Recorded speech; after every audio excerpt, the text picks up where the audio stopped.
This is the Dzogchen Semde Lama Jigme Gyatso of the Buddha Joy Meditation School. Welcome to Meditate Like a Jedi. Come, let us explore. The truth about your Buddha nature could surprise you, followed by group meditation.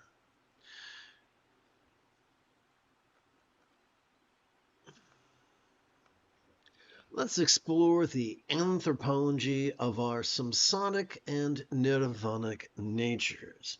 We'll start with our nirvanic nature, also known as our Buddha nature.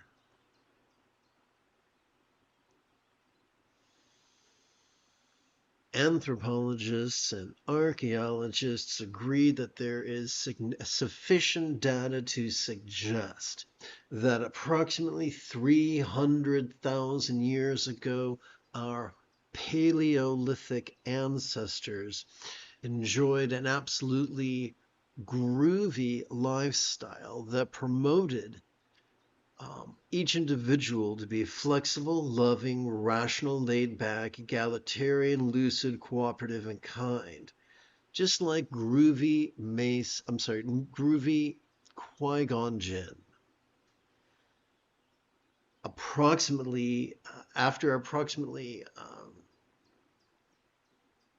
290,000 years, this came to a screeching halt during the advent of the proto-capitalism of the Neolithic Revolution, where competition was king and society conditioned its minions to be rigid, fearful, superstitious, controlling, elitist, cryptic, competitive, and cruel, and as grumpy as Mace Windu.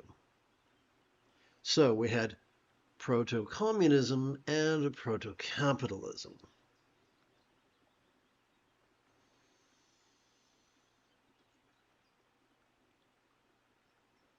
You see, we have a dopamine-oriented reward system, which is jim dandy for issues of life and death. You know, being chased by a bear through the woods.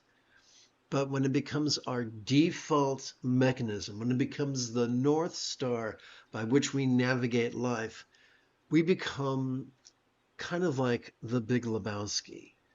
We have an, what's it called?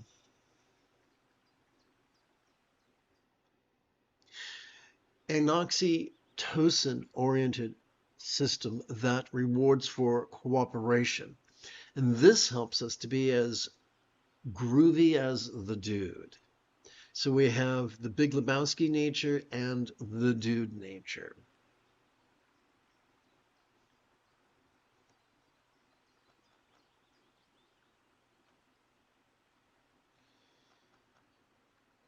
Let's shift gears from anthropology to neuroscience. And let's explore the neuroscience of being a cranky bastard. Sturgeon's law reminds us that 90% of everything sucks. That would include humans, even meditation teachers. 90% sucks. That's a big fat bummer, isn't it? But don't take my word for it. Let's look at the neuroscience. When we listen to the popular opinions, the 90%, they will tell us that we must focus on absolutely nothing and suppress all thoughts, or we must focus on one thing, i.e., our breath, or a syllable, or an image. Every time our mind moves away, we have to pull it back. Well, the only part of our brain capable of that is our medial prefrontal cortex. This is probably not the best diagram, it's the best I could find. If you have a better diagram, hook me up.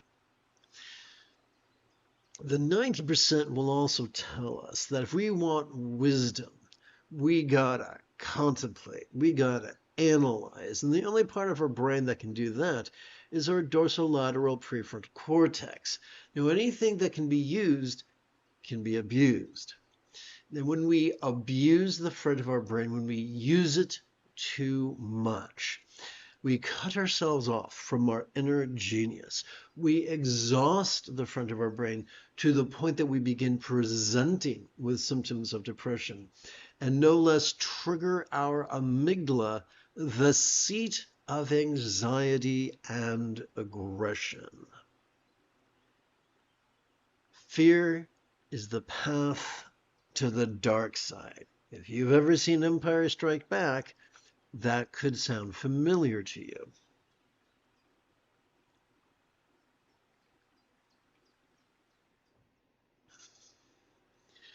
I'm trying to raise my voice. I had some complaints earlier this week that my built-in microphone to the laptop wasn't loud enough, so I'm trying to project. And if I sound angry, let me know. Life is an ongoing project, is it not? Now, let's talk about the neuro. So if we had what's it called? A neurological component of our samsaric nature, it would be the partnership between our amygdala and our prefrontal cortex. Let us now turn our attention to our spinal cord. It has two components, and when we look at it together as one unit, we can call that our autonomic nervous system. That's the seat of our Buddha nature, because when we cooperate with our autonomic nervous system, vulnerably, passively, viscerally, randomly, and fleetingly, it calms the anxiety and aggression of our amygdala and enhances our peace and gently stimulates our anterior cingulate gyrus, the seat of empathy. Pretty cool.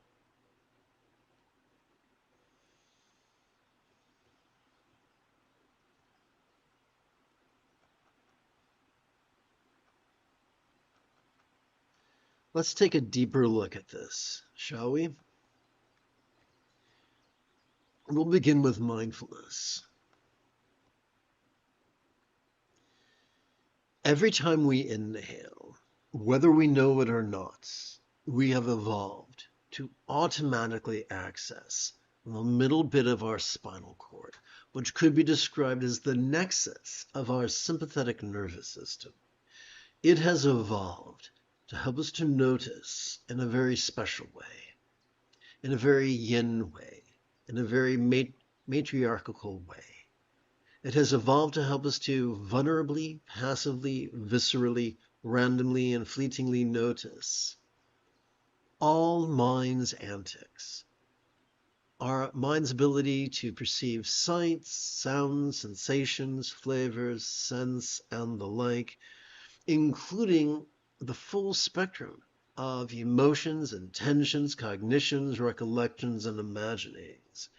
It has evolved to help us notice all manner of phenomena, from the external to the internal, from the physical to the mental, from the pleasurable to the painful, from the interesting to the boring, from the glorious to the grotesque, without picking and choosing. Because you can pick your nose and you can pick your friends, but you can't pick your friend's nose.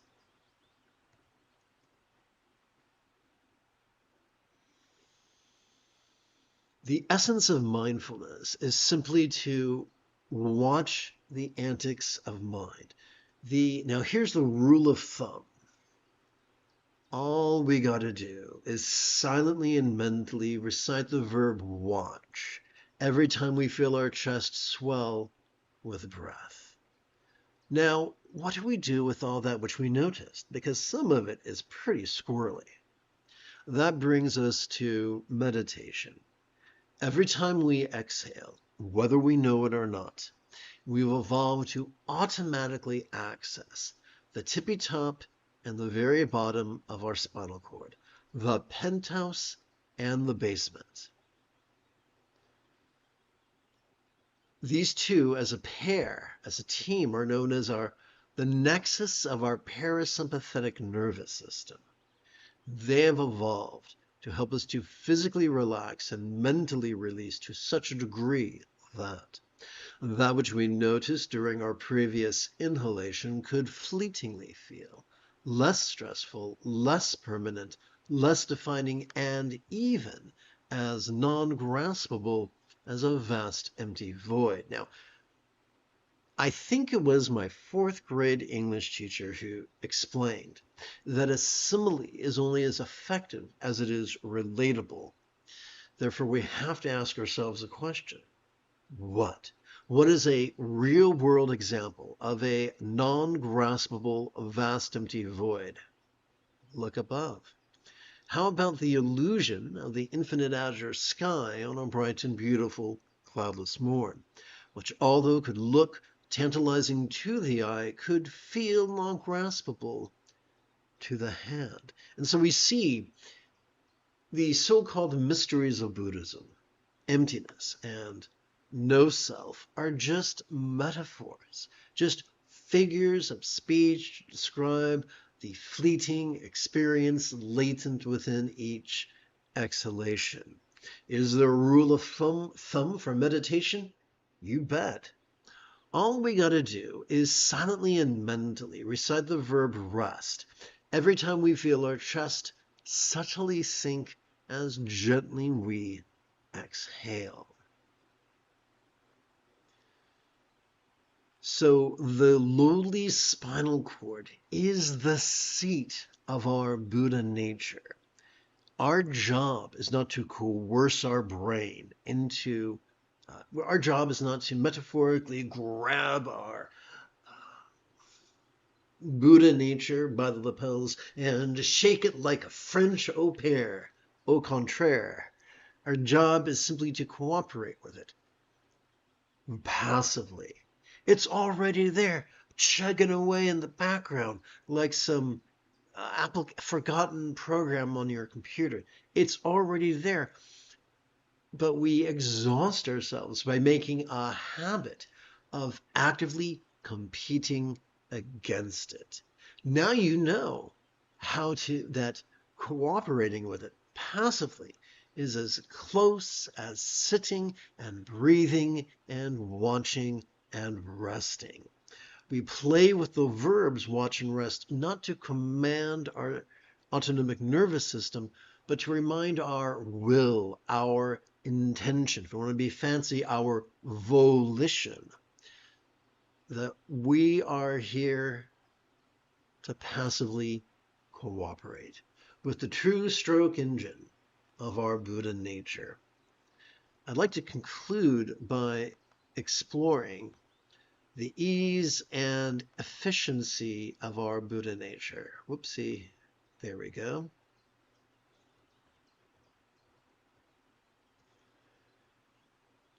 If you want to make, so good old Einstein is credited for explaining that any educated idiot can make things more complicated, more difficult, more violent. However, it takes a lot of courage and a little bit of genius to move in the opposite direction. Leonardo da Vinci explained that the zenith of elegance is simplicity. In the second to the last passage of the Buddha's discourse on the four bases of mindfulness, he explained that one could master his path in as little as 7 days, which infers that it is not an elitist path, it is an egalitarian path. It is not a path of coercion, it is a laid-back, easy path. Perhaps that is why the fourth enlightenment factor is joy. You don't see a lot of joy coming from the path of the cranky bastard, but you do see a lot of joy coming from the path of groovy Qui-Gon Jinn. What if enlightenment was nothing more than mastery of the Buddha's eightfold path? What do I mean by mastery? As children, We each found the task of learning how to use the commode instead of our diapers, learning how to brush our teeth, learning how to tie our shoes, learning how to ride a bike. We found that to be daunting and insurmountable. And yet most of us, within a handful of years, got so good at those four tasks that we were able to practice them spontaneously, habitually, easily, and effectively. Let's go back. Remember, our two rules of thumb to cooperate with the two phases of our Buddha nature are watching and resting, mindfulness and meditation, the seventh and eighth folds of the Buddha's Eightfold Path. So here's the mind-blowing thing. Simply by playing with these two techniques, at least about once every 12 hours or so, we spontaneously and effortlessly practice the remaining six folds of the path. The more we watch and rest, the more we cannot help but notice change and fleeting non-graspability. The more we watch and rest, the more we cannot help but practice kind intention, kind communication, kind conduct, and kind commerce, which constitute 50% of the Buddha's Eightfold Path. The more we watch and the more we rest in cooperation with our Buddha nature, the more our choices and our utterances and our deeds flow not from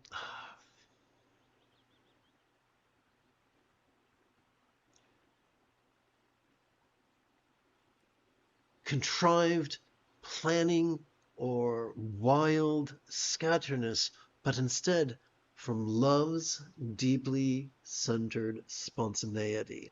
We could call this effortless effort. We could call this right effort. We could call this wu wei. We could call this doing without doing. We could call this going with the flow.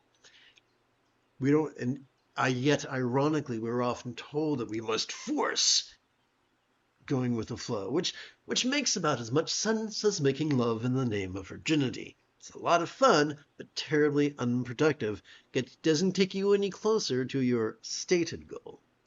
So all we gotta do to master this whole mess is simply play with the mindfulness and meditation that we are already wired to play with.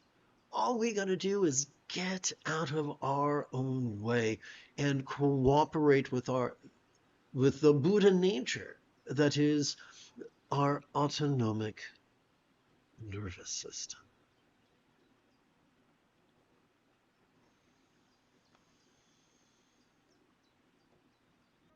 You have taken your first step into a much larger world.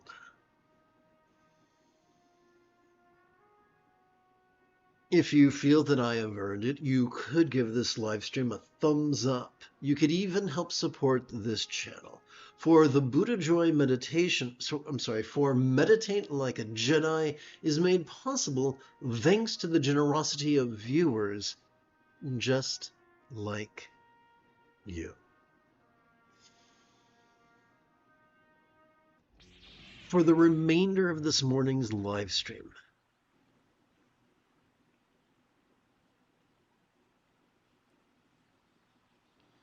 together as a team, let us sit and breathe and watch and rest.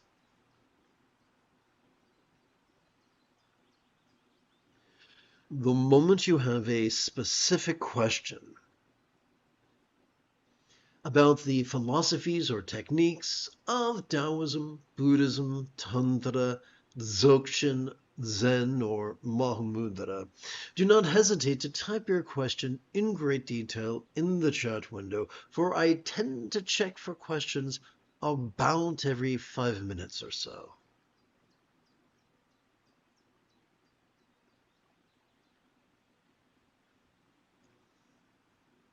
And of course, You're welcome to simply use the chat window to say good morning.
The essence of mindfulness is simply watching the antics of mind.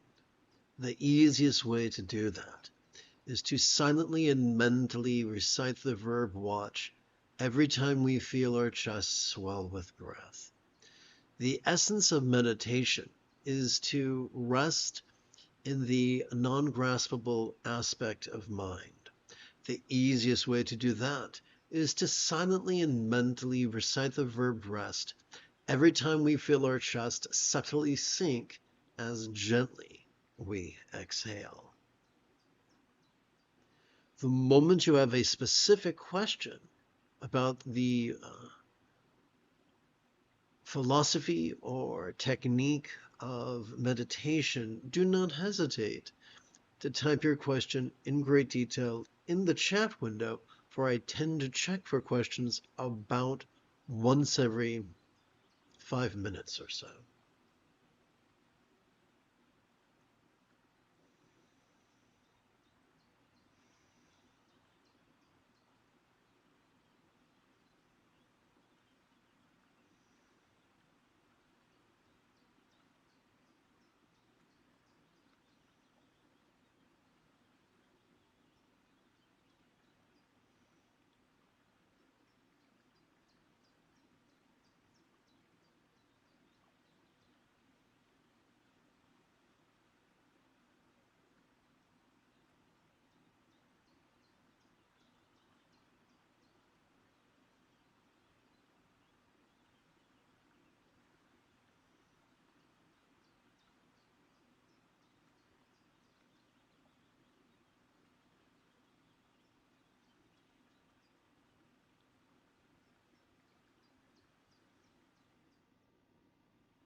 The key to mindfulness is to silently and mentally recite the verb watch every time we feel our chest swell with breath. The key to meditation is to silently and mentally recite the verb rest every time we feel our chest subtly sink as gently we exhale.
In about 11 hours, I would very much like to return to lead today's evening lesson, followed by the group practice of meditating like a Jedi. And if you are as geeky as me, may the Force be with you always.